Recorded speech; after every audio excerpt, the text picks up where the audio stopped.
आज एनडीए और आईएएफ के अंदर जितने भी टॉप 20 क्वेश्चन थे वो मैं आपको आज बताऊंगा, जो मोस्ट प्रोबेबली बार बार रिपीट होते हैं। तो जिसके अंदर पहला क्वेश्चन दे रखा है कि साइन 5 थीटा इक्वल टू होता है 1/√2। अगर यहाँ पे थीटा की वैल्यूज पूछता है तो वो होती है, अगर यहाँ पे बोल दे कि sine theta equal to sine alpha होता है, इसकी वैल्यूज देखो, साइन 5 थीटा ये कितने डिग्री की वैल्यू होती है, साइन 45, तो साइन पाई/4 बोल दिया। तो यहाँ पे थीटा की वैल्यू क्या क्या बनेगी, एन पाई प्लस -1 की होल एन और अल्फ़ा होता है। तो ये आपको ध्यान रखना है। अगर sine theta equal to sine alpha है तो ये मोस्ट प्रोबेबली ये बनता है। अगर यही चीज़ कोस के अंदर होती है तो कोस का क्या बनता है, cos theta equal to cos alpha. तो यहाँ पे थीटा इक्वल टू होता है 2n pi plus minus alpha. और यही अगर टेन के अंदर होता है tan theta equal to tan alpha, तो थीटा इक्वल टू होता है एन पाई प्लस अल्फ़ा। तो यहाँ से क्या बनेगा, sine 5 theta equal to sine पाई/4। ये चीज़ एन पाई प्लस -1 की होल एन और अल्फ़ा होती है। तो यहाँ पे क्या होगा, 5 थीटा इक्वल टू हो जाएगा ये एन पाई प्लस -1 की होल एन और ये पाई/4 हो जाएगा। तो अगर मैं यहाँ पे थीटा की वैल्यू पूछता है तो 5 मल्टीप्लाई है तो इसमें डिवाइड चला जाएगा। तो theta equal to n pi upon 5 plus -1 की होल एन पाई अपॉन, अगर 5 4 से मल्टीप्लाई होगा तो कितना होगा, ये 20 हो जाएगा। तो थीटा की वैल्यूएशन है वो इसके अंदर इंक्लूड होगी। तो ये अपना आंसर हो गया। एन की वैल्यू 1 से लेकर आप स्टार्ट कर सकते हो, इनफाइनाइट तक टर्म लिखी जाएगी। यही अगर मैं दूसरा क्वेश्चन लेता हूँ, इसके अंदर दूसरा क्वेश्चन मैं सेक का ले लेता हूँ। जैसे मान लो बोल दे कि कोस थीटा इक्वल टू दे देगा -1/2। तो यहाँ पे थीटा की वैल्यूएशन पूछेगा तो वो कैसे निकलेगी। हमें पता है कि जो कोस थीटा होता है उसकी वैल्यूएशन होती है कि वो 2n pi plus minus theta की इक्वल होता है। तो यहाँ पे अगर कोस थीटा है इक्वल टू माइनस का, ये कहाँ पे होता है, ये पाई/4 पे। कोस के अंदर 1/2 कितने डिग्री की वैल्यू होती है, कोस के अंदर होती है 60 डिग्री की वैल्यू।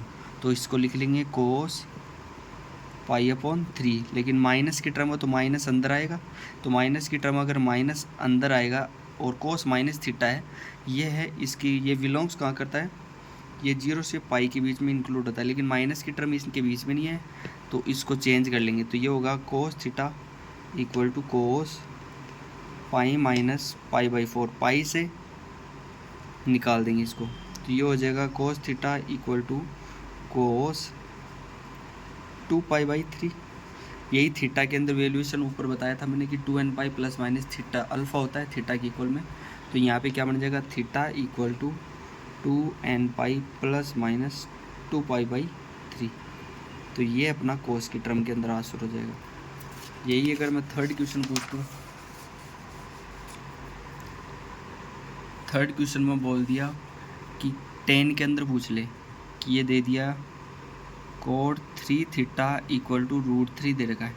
हमें पता क्या है कि हमें 10 का पता है कि 10 के अंदर फॉर्मेशन होता है कि वो n पाई प्लस थीटा के अंदर आता है। कि मान लो दे दे कि 10 थीटा इक्वल टू 10 अल्फ़ा है, तो यहाँ पे थीटा की वैल्यूएशन होती है वो n पाई प्लस अल्फ़ा की इक्वल होता है।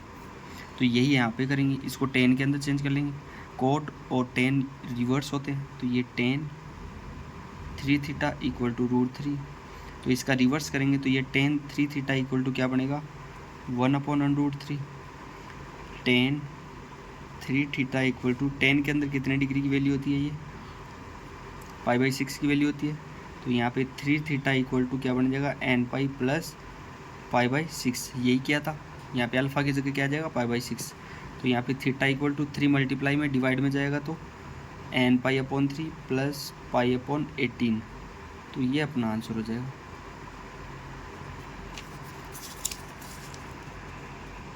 अगर मान लो इससे आगे का क्वेश्चन है 3 नंबर तक कर लिए तो ये 4 नंबर का क्वेश्चन है।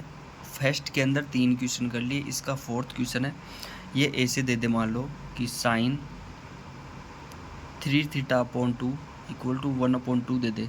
तो इसको सोल्व कैसे करेंगे, ये होगा sine 3 theta upon 2 equal to ये कितनी डिग्री की वैल्यू होती है, साइन पाई/6 की वैल्यू होती है।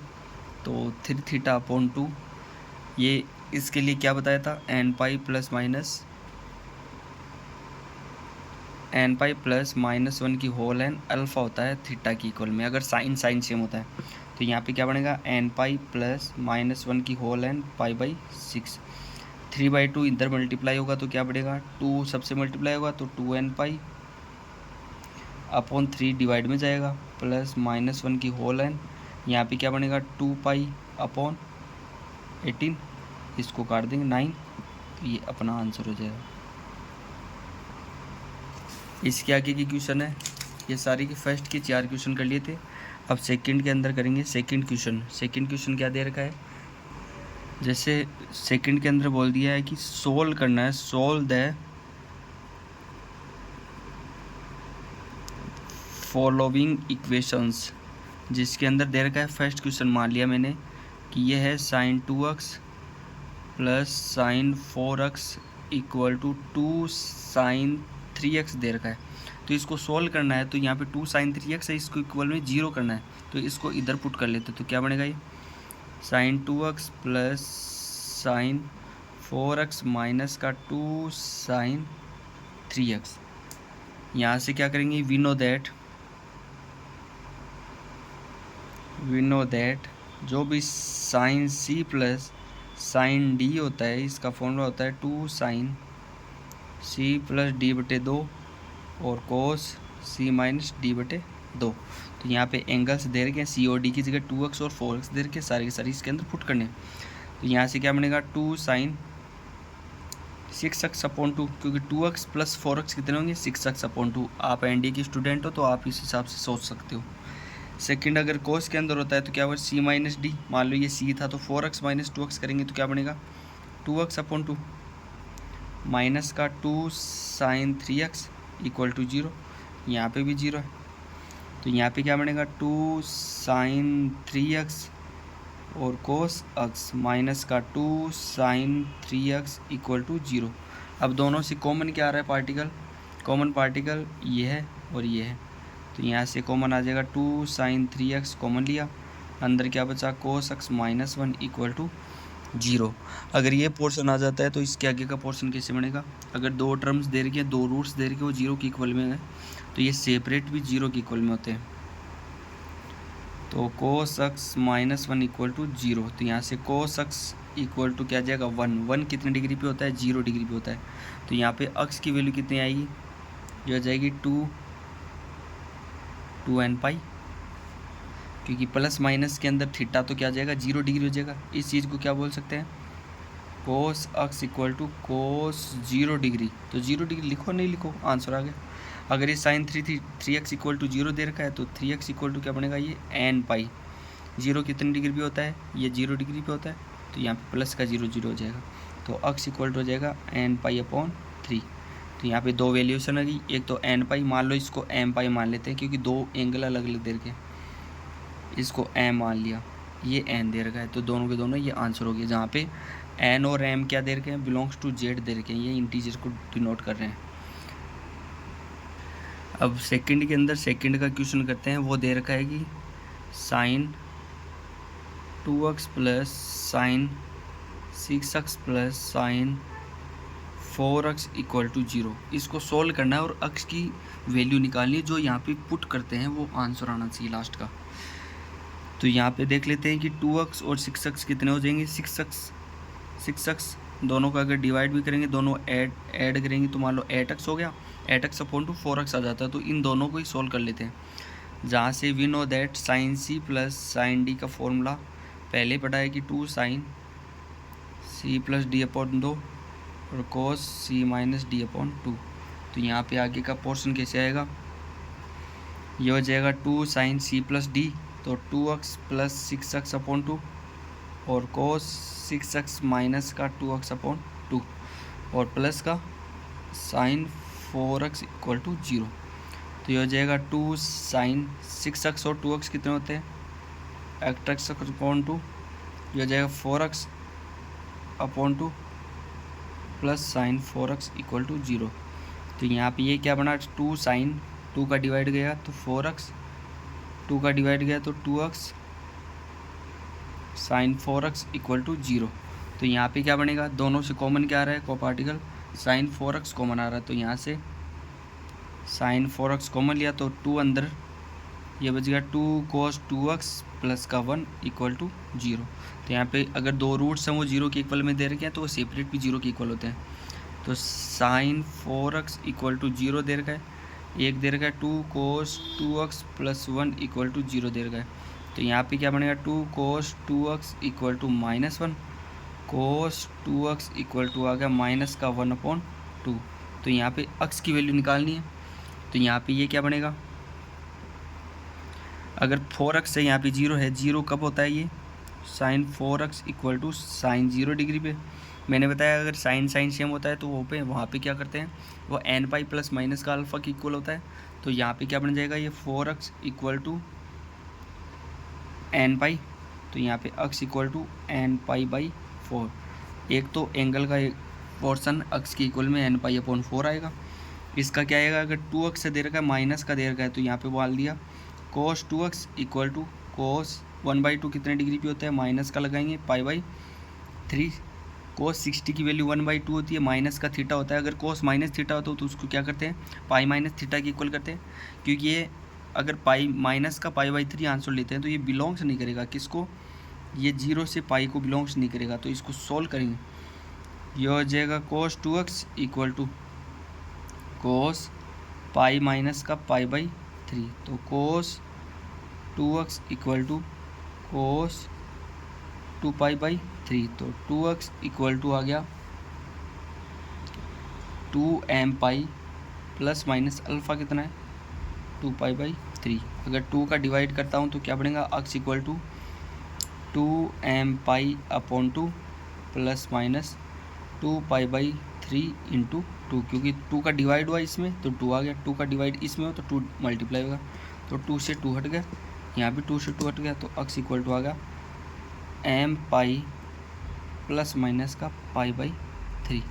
तो ऐसे ही आपको वैल्यूएबल क्वेश्चन है वो आपको कराता रहूँगा, जिसके अंदर मान लो एक और क्वेश्चन करते हैं, एक क्वेश्चन और दे दिया, इसके अंदर सेकंड का थर्ड क्वेश्चन दे रखा है कि cos x plus cos 2x plus cos 3x equal to 0 दे रखा है। अगर बोल दे कि x की वैल्यू निकालो तो वो कैसे निकालेंगे, अगर पहली बार में निकालेंगे तो आप कंफ्यूज हो सकते हो। अगर आपको पता होना चाहिए कि किन किन को ऐड करेंगे तो 2x आएगा, तो 3x और x को ऐड करते हैं तो अपना 2x आ जाता है। तो इसके लिए x और 3x को इसके अंदर प्रॉपर्टी लगाते हैं, जैसे cos c plus cos d होता है ना, वो होता है 2 cos c plus d/2 cos c minus d/2। ये हमें याद रहना चाहिए, वी नो दैट होना चाहिए। तो यहाँ पे क्या बनेगा 2 cos c और d क्या है, c तो है x, d क्या है 3x, तो x plus 3x upon 2 cos 3x minus x upon 2। मैं इनको अगर x माइनस भी करता हूँ तो cos माइनस थीटा भी cos थीटा ही होता है। तो अगर आप कंफ्यूज ना हो तो इसके लिए लिख दिया था मैंने 3x माइनस का x अपॉन 2, फिर प्लस का cos 2x बच गया, ये 0 हो गया। यहाँ पे आ गया 2 cos 3x और x 4x अपॉन 2 2x, यहाँ पे cos 2x आएगा ऊपर, 2x अपॉन 2 x आ जाएगा, cos 2x इक्वल टू 0। तो यहाँ पे क्या बनेगा, दोनों से कॉमन आ गया, ये यहाँ पे कॉमन आते ही क्या करेंगे, cos 2x है ये कॉमन आ गया, तो अंदर बच गया 2 cos x plus 1 equal to 0। अगर दो रूट्स दे रखे हैं वो इक्वल 0 के इक्वल में दे रखे हैं तो वो सेपरेट भी 0 के इक्वल होता है। cos 2x इक्वल टू 0 कर दिया, ये 2 cos x plus 1 equal to 0 किया। यहाँ पे अगर cos के अंदर दे रखा है, cos के अंदर 0 कब होता है, ये 90 डिग्री पे, तो cos π/2। तो यहाँ पे क्या लिखेंगे 2x equal to 2n pi plus minus π/2। तो 2 का डिवाइड करूँगा तो क्या करेगा, x इक्वल टू यहाँ से 2 से 2 हट जाएगा, n पाई प्लस माइनस π/4, 2 इससे मल्टीप्लाई हो गया π/4 हो गया। एक तो x की वैल्यू से नहीं आई, एक यहाँ से ले लेंगे, cos x इक्वल टू आ गया -1, cos x इक्वल टू आ गया -1/2। इसको सोल्व कैसे करेंगे, माइनस की फॉर्मेशन दे रखी है तो यहाँ पे माइनस कब होता है, तो यहाँ पे होगा cos माइनस का π/3, तो यहाँ पे होगा cos x अगर पाई से निकाल दूँ तो इसको क्या बनेगा, पाई माइनस पाई बाई 3। ये हो गया cos x equal to cos 2 pi by 3। तो यहाँ पे एक्स की वैल्यू क्या बनेगी, 2n पाई प्लस माइनस का 2 पाई बाई 3। ये अपना आंसर हो जाएगा। दोनों जगह अलग अलग है। ये यहाँ पे m है, यहाँ पे n और m क्या है, बिलोंग्स टू z कर रहे हैं, तो ध्यान रखना। Thanks a lot. एंड की आपको यहाँ पे मैंने प्रैक्टिस सेशन स्टार्ट कर दिया है, तो इसके आगे की क्वेश्चन 20 क्वेश्चन करवाए हैं, तो वो 20 क्वेश्चन आपको पूरे के पूरे प्रोवाइड करवाऊँगा। 2 या 3 वीडियो के अंदर आपको पूरे अपलोड करवा दूँगा। ये 3rd क्वेश्चन था। Thanks a lot.